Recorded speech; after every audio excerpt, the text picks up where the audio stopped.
Muted now.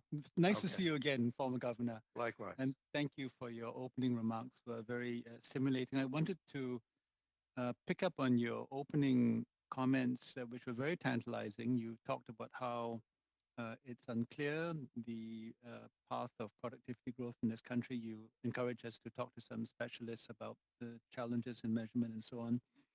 But you didn't quite tell us whether you thought that productivity growth was overstated or understated in Canada. Would you care to tell us which direction you think the bias is and maybe why you think that way? I think it's understated, Oh.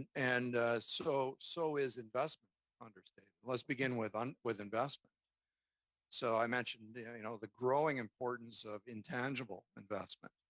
So let's just take an example such as an insurance company that has a large IT staff, and that IT staff is creating apps for your phone or to speed up your service processes and those kinds of things.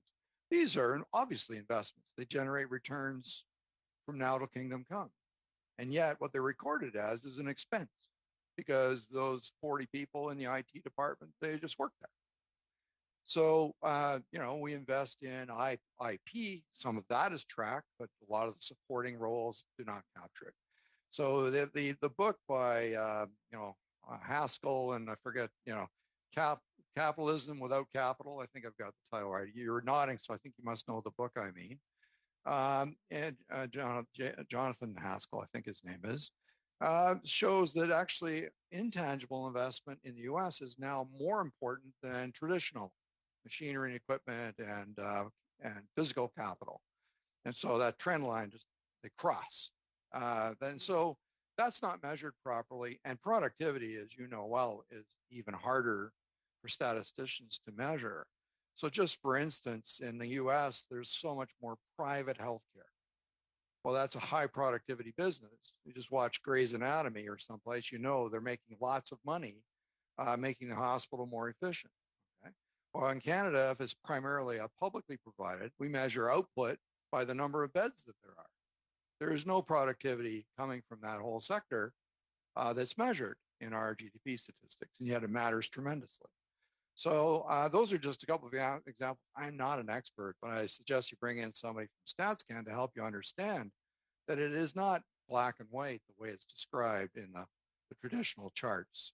It just isn't. That leads me to my follow-up question, if I may, which is that there are many who argue that these intangible productivity gains are really a function of what they call financialization of the economy, which is illusory. I mean, we know from the collapse of the London financial sector after the great financial crisis of 2008 that many of the so-called productivity gains of the city of London weren't real. You know what I mean? They were just bubbles.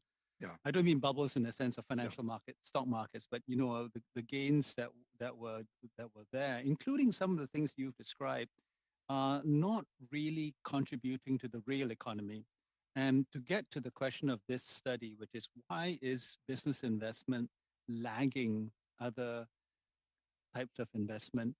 Could it be, do you think, former governor, that the economy, our economy in the West particularly, has become so hooked on financialization that capital is being sucked away from the rail sector into the money sector and into what you might call consumer internet, which kind of feels good, and we love being able to buy things on Amazon very quickly, but it's not really clear that we're improving our standard of living. Well, it's a very interesting way to portray it, Senator. I would just say I'd be wary of making that clean a distinction because, of course, innovation in the financial sector does produce productivity throughout the economy. I save a lot of time driving around, comparing prices and so on. In fact, I don't drive around at all now. I just check the various things on the web, and then one person drives everywhere in the neighborhood and drops off the packages. We're saving gas, we're saving time. That's my productivity. So the financialization of this is actually got positive elements But you're right that in the financial sector itself, things that get puffed up. And then that kind of gets measured as GDP, which is not really GDP. Mm-hmm. And that could very well be why one of the reasons why US productivity tends to look higher than ours, because it's more puffed up there than here. That's exactly why I think some examination of the statistical side would be worth it for your committee to understand that better so that people aren't so glum about Canada's performance. And I know in the past, take, for example, aerospace sector. Well, the statistician now is comparing, let's say, productivity at what we used to call Bombardier, now Airbus, and productivity at, a huge aircraft manufacturer, Boeing, in the United States. Well, they aren't the same business at all. But if we compare the data, there's productivity from aerospace for both countries. But if we take things that are the same, such as paper production, what you discover is the productivity is identical in both countries. The technology is the same, the scale is very similar, and they're competing head to head.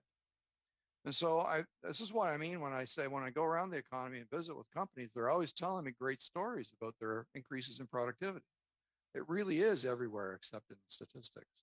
So I do think that the situation is better than it seems. And I think you need to allow for that from the statistical agency to get a better fix on their limitations of their data, so that at least you know what's fragile about it. Believe me, we are going to do just that. Thank you.